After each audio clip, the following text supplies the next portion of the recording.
When you look at some of these people like Sharon, you really think that they are Jews, and you really think that Judaism comes out of Europe. Judaism didn't come out of Europe, it came out of Africa. I mean, these are just facts. So they can say that Marx and Lenin is the opium of the people, and they can even discuss atheism openly. As a matter of fact, when the Soviet Union had its socialist revolution, they claimed atheism is a state religion. Now, atheism doesn't say you don't believe in God. Atheism says God does not exist. You must know properly the difference. Now, because of European culture, because of its historical development in relation to religion, we say they can discuss atheism. But in Africa, you can't discuss atheism.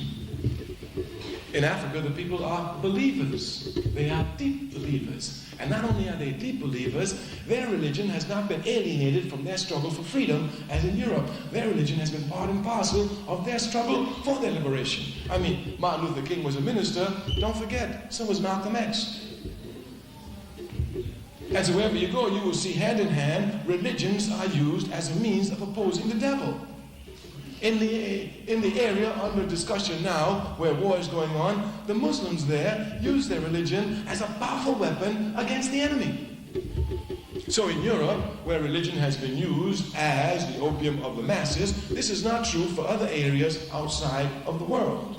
We are just giving you clear examples of why you must have a clear understanding of your culture, and that you must know your ideology comes from your culture, and you cannot take the ideology of others to be yours. For a long time, we have been saying that we were not Marxist-Leninists. We were attacked. The reason we were attacked was because they thought that Marxist-Leninism and socialism meant the same thing. And not only that, the only way you could arrive at socialism was through Marxist-Leninism. And many people had this discussion with me. I remember as a young man in Vietnam, with its top leadership. When discussing, they said, well, comrade, Marxist-Leninism is the only way. I would tell them, well, I must be honest with you. I have certainly read it. I have studied it. I know it. I keep studying it. I will study until I die, because I know Marx, Lenin, and Engels were great men. But somehow, honestly, with you, I cannot tell you that I accept it as part of me, though I know I'm as revolutionary as any Marxist-Leninist. We've been fighting it for a long time. We said, we've been called reactionary and counter-revolutionary, but we knew that Marxist-Leninism didn't come from our culture. We knew it instinctively. Matter of fact, even the errors of the Communist Party, USA in this country, organized in the South, showed it. When they went to the South to organize, they tried to tell the people that not believing in God was a fundamental aspect of the struggle for freedom. Do you know the only place they could organize was in the church? That's the only place they could organize. Even when I went to the South in the 1960s, the only place we could organize was in the church. Could you imagine me in the church telling the people that before we fight, we must deny the existence of God? Those old people there used to tell me, son, if God is not leading this movement, we ain't going nowhere. Yeah. I would see old people on the line getting ready to go to church, 62 years. I said, Miss Davis, you going to jail? Yes, son. I said, you too? Oh, don't worry. I got a telephone in my bosom. As soon as they touch me, I'm going to call God. He's going to take care of everything. Yeah. So that's what the people would say. How can you tell these people that to go to jail, you should take out the telephone from your bosom? No. Don't you need another telephone to get a direct call to God when you go to jail, Miss Davis? Yes. We have to use religion in the fight, not try to fight it. We showed here again the cultural differences so we can see it clearly. That's why a people must understand their culture. And our culture is nothing but African culture. It's been in struggle against American imperialist culture, and we haven't stopped struggling. The only time we become African Americans is when we stop struggling. That's the only time. But America is Africa's enemy. Has been and must be until it's transformed from the vicious system that it is. I mean, it bombed Libya for no reason at all. Libya's in Africa, you know. It supports every terrorist regime. It supports Botha. It supports de Klerk. It doesn't support the ANC. It doesn't support the Pan-Africanist Congress. It doesn't support the fighting masses of our people. It supports the oppressors. America is not only our enemy, but the enemy of all of humanity.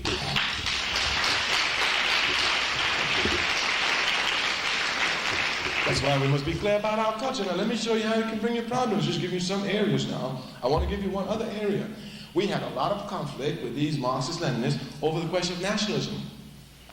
As a matter of fact, they used to call us racist, chauvinists, narrow nationalists, all sorts of terms. But that great son of Africa, Sekou Toure, told them clearly, when you go from a nation to a state, as was the case of Europe, nationalism is dominantly negative.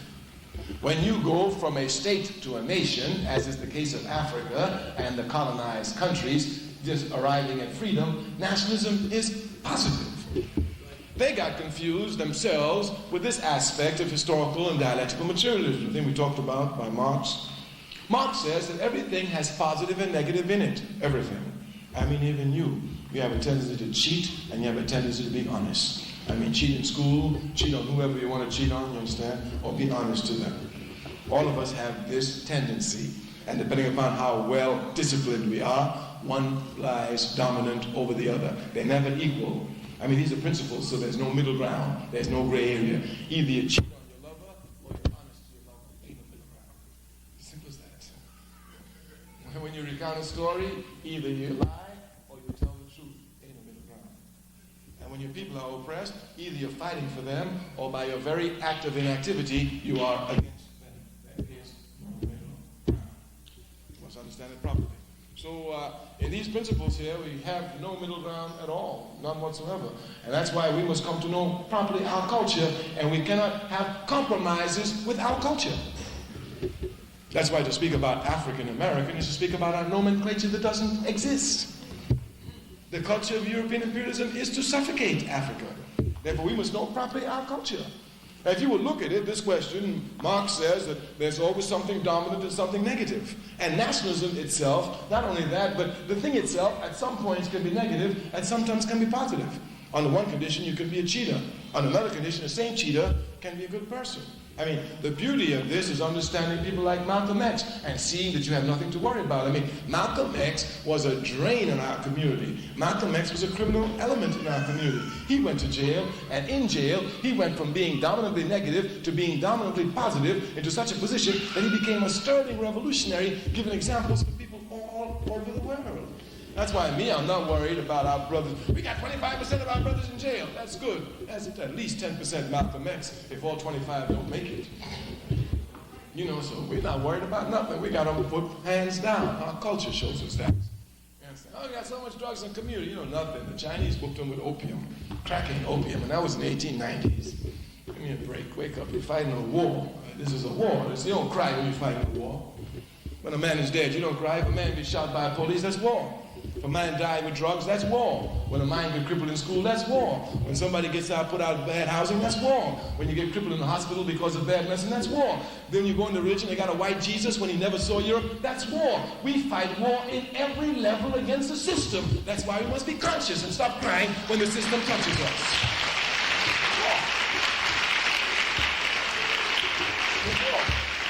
If you don't want to wage war, get out the way. You understand? But they're war. I'm trying to kill them. So if they kill me, I ain't got nothing to say. You understand? They're supposed to. Matter of fact, Sekou Toure says, if the enemy is not doing anything against you, you are not doing anything.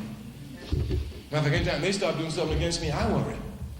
Every day they're supposed to be doing something against me because every day I'm trying to destroy them consciously.